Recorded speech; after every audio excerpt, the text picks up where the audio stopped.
जिन बातों का जिक्र माननीय नेता ने किया, उन सब बातों की जानकारी इन दोनों किताब में, हिंदी और अंग्रेजी में उपलब्ध है। सब है, देखिए हिंदी वाला में 57। हाँ बस भैया देखिए हिंदी में देख लीजिए, हिंदी में हिंदी वाला भी ऐसे खोलिए ना। ये यहाँ देख लीजिए। नमस्कार, आप लाइव सीरीज देख रहे हैं। आपके साथ मैं हूं वसीम खान। मुख्यमंत्री नीतीश कुमार ने सदन में जो बयान दिया उसके बाद लगातार सियासत गर्म है, मगर मंत्री अशोक चौधरी ने तो सदन के अंदर बुक खोल कर ही दिखा दिया है। सबसे पहले आप मंत्री अशोक चौधरी को ही सुनिए और देखिए। पार्टी के लोग जिस तरह से पिछले 2 दिन से विधानसभा में जानबूझ करके हंगामा करने का काम कर रहे हैं और जिस बात को लेकर माननीय नेता को घेरने का काम कर रहे हैं, उन सब बातों की जिक्र इन एनसीईआरटी के 12th के किताबों में स्पष्ट लिखा हुआ है। इसकी कॉपी हम आपको दे देते हैं। जिन बातों का जिक्र माननीय नेता ने किया, उन सब बातों की जानकारी इन दोनों किताब में, हिंदी और अंग्रेजी में उपलब्ध है। हम आपको पेज नंबर बता देते हैं एनसीईआरटी की। ये पेज नंबर है 60 और इसमें है पेज नंबर, हमको लगता है हिंदी में है 64। इसमें स्पष्ट रूप से माननीय नेता ने जो बात कही है उसको इसमें लिखा हुआ है। जब आप +2 के बच्चों को पढ़ाते हैं, 54 है।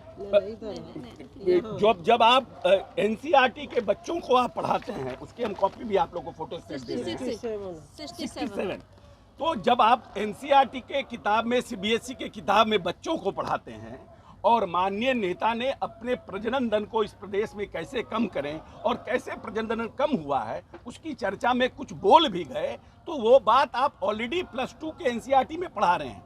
वर्ड टू वर्ड जो माननीय नेता ने कहा आप पढ़ा रहे हैं, उस पर आप बार बार हंगामा कर रहे हैं। इसके कारण ये है कि जो नेता ने इस प्रदेश में आरक्षण को बढ़ाया और जिस तरह से जातीय गणना के बाद इसमें अनुसूचित जाति, जनजाति, पिछड़े के लोगों को आगे बढ़ाने का काम किया है आरक्षण को, उसको ये लोग रोकना चाहते हैं।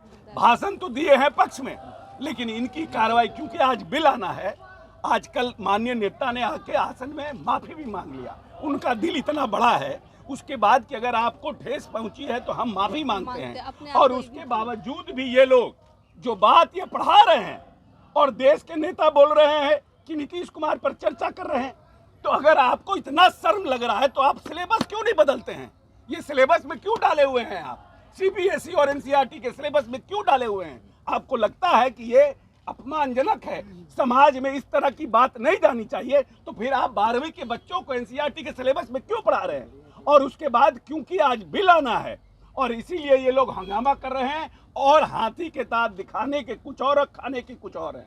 और इन लोगों की मंशा नहीं है कि किसी भी तरह पिछड़ा, अति पिछड़ा, दलित इस प्रदेश में इंपावर्ड हो, और यही कारण है कि ये लोग इसमें हल्ला कर रहे हैं दोनों हाउस में और नीतीश कुमार के इमेज को खराब करना चाहते हैं। इससे नीतीश जी के इमेज को कोई फर्क नहीं पड़ने वाला है।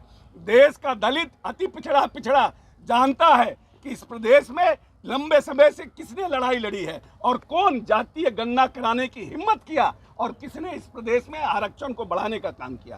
तो आपने सुना, मंत्री अशोक चौधरी को स्पष्ट रूप से कहते नजर आ रहे हैं कि बीजेपी जो है वो दिखावा कर रही है। हाथी के दांत खाने के कुछ और दिखाने के कुछ और होते हैं। खैर, स्टूडियो में इतना ही। आपका बहुत बहुत शुक्रिया।